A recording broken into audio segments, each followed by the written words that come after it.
اور نکاح میں اس وقت سب سے بڑی رکاوٹ جو چیز بن رہی ہے نا وہ ہمارے معاشرتی رسم و رواج ہے۔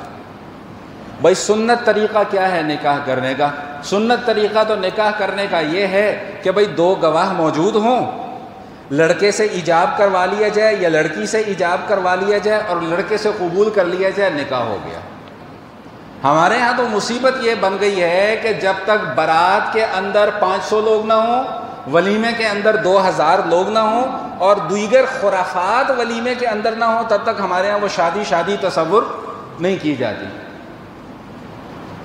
اب کسی سے کہو کہ بھائی آپ یہ ولیمہ اس انداز میں کیوں کہ جی ولیمہ تو سنت ہے، اللہ کے بندو ولیمہ سنت تو ہے، جس طریقے پہ تم کر رہے ہو اس طریقے پہ ولیمہ کرنا سنت نہیں ہے۔ حضور کی یہ سنت تو تمہیں یاد ہے کہ ولیمہ کرنا سنت ہے، لیکن یہ یاد نہیں کہ ولیمہ کس طرح کرنا سنت ہے۔ ذرا غور تو کیجئے، ذرا کبھی سیرت کا مطالعہ تو کیجئے تو آپ کو پتہ لگے کہ حضور کا ولیمہ کیسے ہوا ہے۔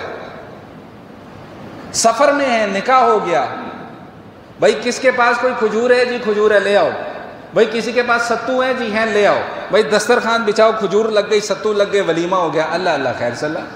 تو حضور کی اس سنت پہ بھی تو عمل کرو نا۔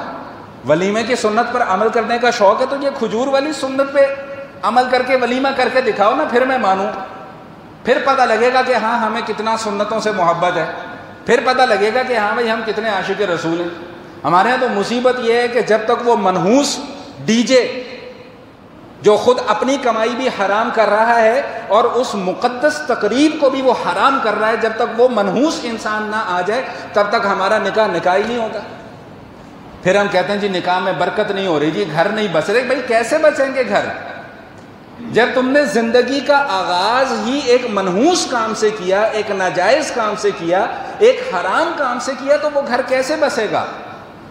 اس گھر کے اندر برکت کہاں سے آئے گی؟